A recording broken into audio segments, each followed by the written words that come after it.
Since my last video on imperative versus declarative in iOS programming, we learn why SwiftUI is declarative and why it differs from UIKit. So, once you are ready to learn SwiftUI, you must be confused about how to start. Since there are a lot of things to learn, you must be dazzled as to where to start. If you are so, you have come to the right path. In this video, I will be showing you a roadmap to learn SwiftUI step by step, with knowing the concept to finally creating a SwiftUI application. Remember, don't try to learn everything at once. You don't need every detail and piece to build something. You only need a few fundamental blocks. Confused? Let me explain. Let's have some practical views on how SwiftUI works. What can be better than a login page? What do you require? Username, a text field. Password, a text field. Login, a button. Now, in SwiftUI, each of these three things is considered a view. Maybe it's text or button or circle, image. Everything is a complete UI view. Clear? Not yet. No problem. Let's see it with a live example. Open a project, give it a name, and choose SwiftUI.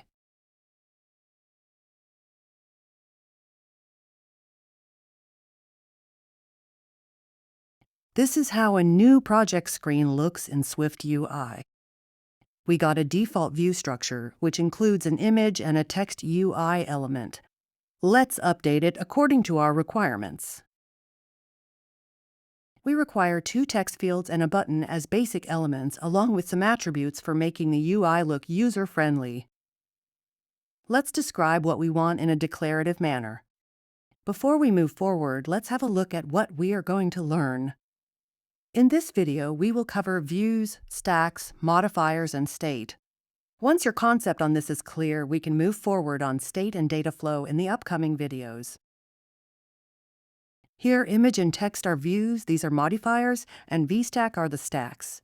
Stacks are the way the views are placed or arranged in the content view. VStack are vertical positions for stacking the views. Similarly, there is HStack that will position the view horizontally, and ZStack are like overlays where the view can position on top of other views. Let's change the name of the image as Person. You can change its font color.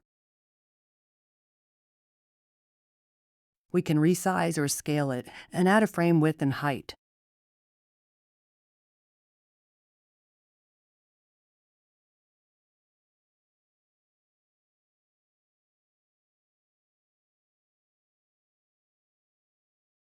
Now for the text, let's use some of our inputs and modify it. You can add some modifiers to it, like change its font or its color.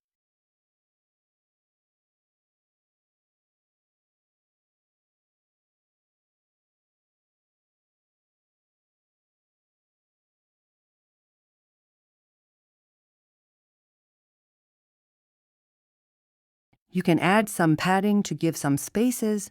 You can check and see all the modifiers available and use as per your requirement. Let's add a text field for username and its attribute. Here I have added a binding for username. It's like as a variable to be passed or store the value of username as we do in SwiftUIKit. So its state is a property wrapper, which is used to hold the value of the assigned variable locally, and using it, we can change the behavior of the UI in which it is defined. We will learn its usage and properties in detail in the coming video. For now, let's consider it as storing the value of the username. Let's add some padding and modifiers for the text field as what we want to design. You can give its border style and some font attributes.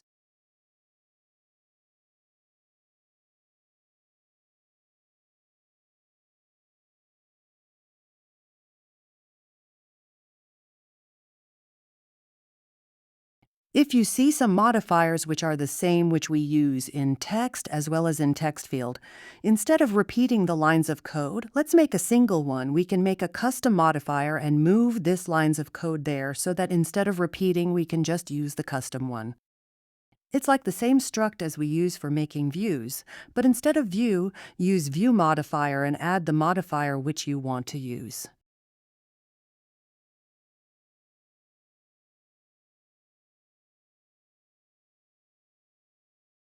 Let's make the title generic so that we can pass it as a parameter and use different fonts for different views.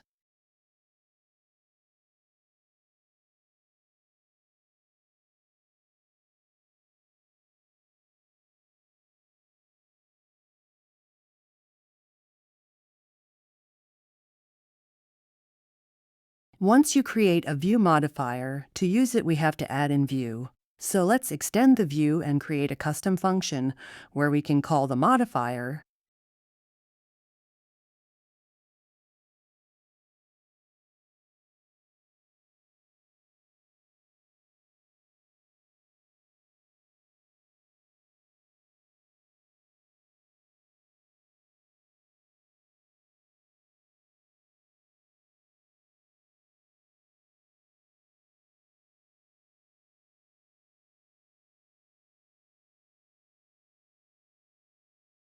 We can optimize the code, replace those lines of code with the custom modifier.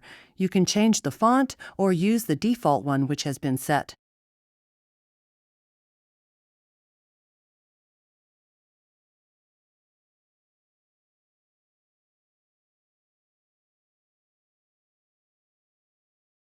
Use any font and changes can be visible in the editor screen.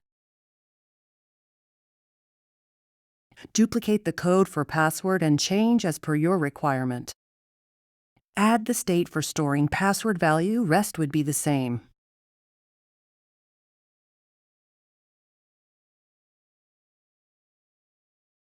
Let's add a divider for a separation, and a login button defines its attributes. Design yourself of what you want to make.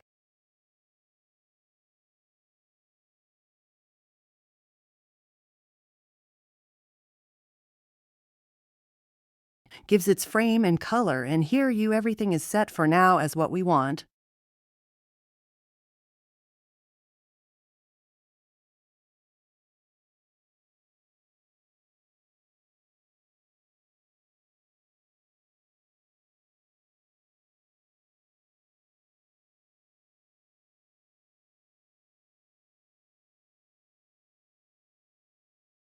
So our base design is ready. We have already learned how to use the UI views in SwiftUI, how to place it in a structured manner seamlessly, no issue of managing the constraint layout as we face in UIKit. Now let me show you how it is structurally designed, as we have used VStack embed inside VStack. Add some background color to see some differences.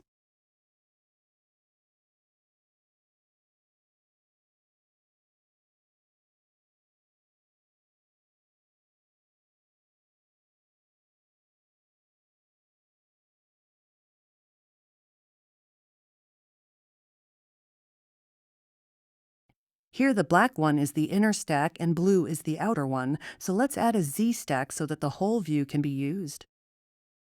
We can embed the V stack inside a Z stack and use the background over there. As Z stack is used for overlay on top of other view, and add ignore to safe area so that it covers the whole screen. As now stack's concept has been clear, let's change some color as it looks a bit weird, right? You can use the default color or else add some color set in your assets as you wish. Go to Asset in your navigation panel and right-click and choose the color set and add your hex color over here.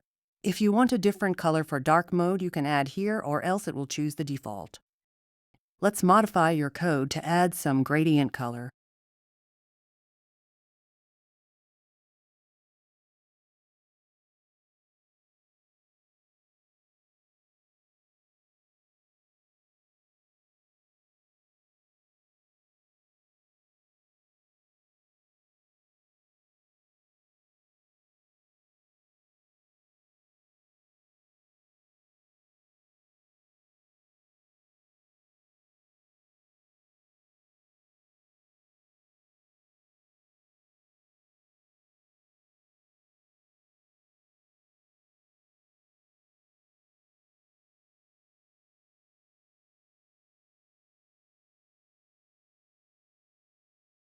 and also make some changes in the button color and other required fields like the inner stack, and now it looks as of what we wanted.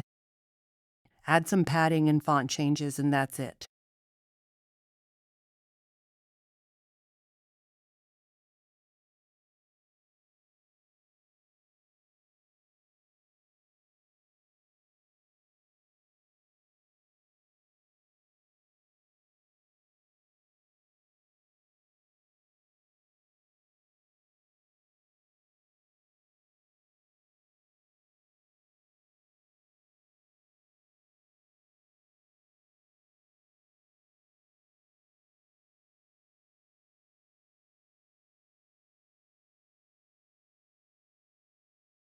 Here we go, we learn about stacks, state, and how all UI elements are placed and used about their attributes, and also about how to make a custom modifier which can be generic and used as per requirement.